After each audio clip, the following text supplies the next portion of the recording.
Thank you for Thank you. your long career in public service, and thank you for your willingness to take on this incredibly important office.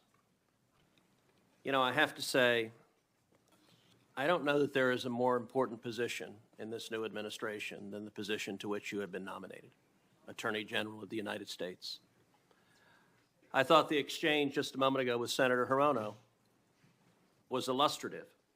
She asked you how you would respond if the president asked you to target his political enemies. It's rather striking because it's not a hypothetical.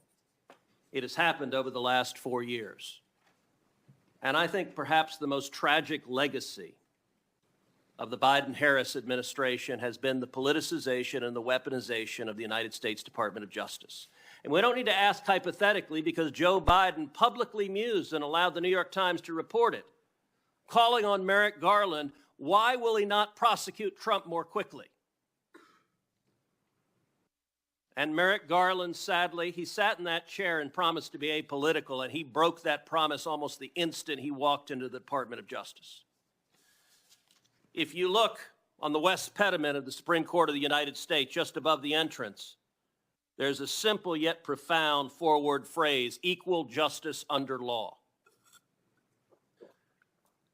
We have seen over the last 4 years a Department of Justice that systematically targeted the political opponents of Joe Biden and Kamala Harris, and that systematically protected his friends and allies.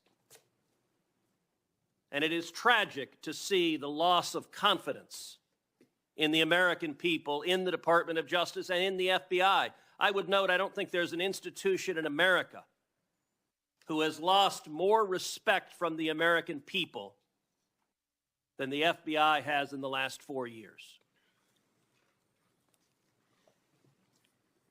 That is a grotesque violation of the obligation of the Department of Justice and the FBI. So I want to start with just a very simple question. If you are confirmed as Attorney General, will you pledge to fairly and faithfully uphold the law regardless of party? So help me God. Amen. Look, and I want to be clear for folks at home. I don't want a Republican Department of Justice. I don't want a Democrat Department of Justice. I want a Department of Justice that follows the damn law. And I think the American people do too. That shouldn't be too much to expect. Now, I'm grateful to President Trump for nominating you. I think on any objective level, you're clearly qualified for this position.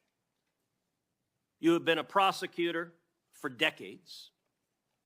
You have been the elected Attorney General of the state of Florida, the third largest state in America, for 8 years. Let me ask you, in terms of your practice, how many criminal cases over the course of your career have you personally handled? Handled thousands. How many of those were before a jury? Hundreds. I don't want to overstate, but hundreds. I was in a courtroom for many years. I tried 4 when I was an intern, jury trials. I think you had to try at least 20 in misdemeanor before you went to felony. Then you were in court every day, and I was also lead trial attorney for many years trying many cases. So. And how many of those cases would have been before a judge? Oh, hundreds and hundreds as well, but hundreds before a jury, I would assume.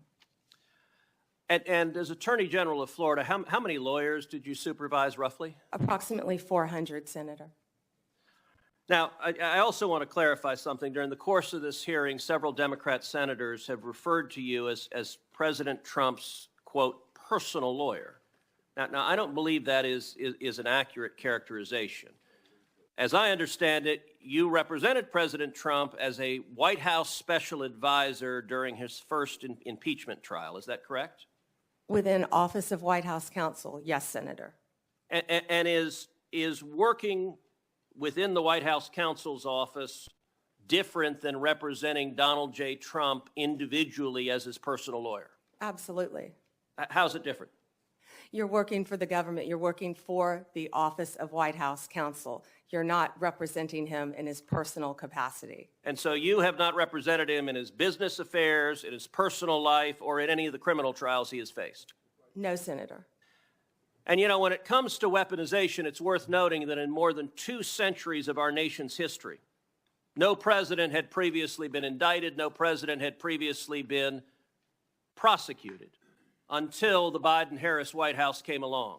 And in the last 4 years, we've seen Donald Trump indicted and prosecuted not once, not twice, not 3 times, but 4 separate times.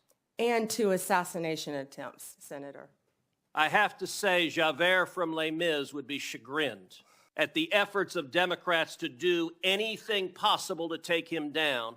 And I believe the real target in this was not President Trump, but it was the American people, that these prosecutions were brought because partisan prosecutors were terrified that the American people would do exactly what they did in November of 2024 and vote to re-elect Donald J. Trump. By 77.3%. Million Americans, 77.3 million Americans.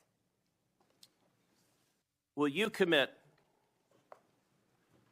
every day as Attorney General to follow the law, to follow the Constitution, to uphold the rule of law without favor and without regard to the partisan position of any criminal defendant?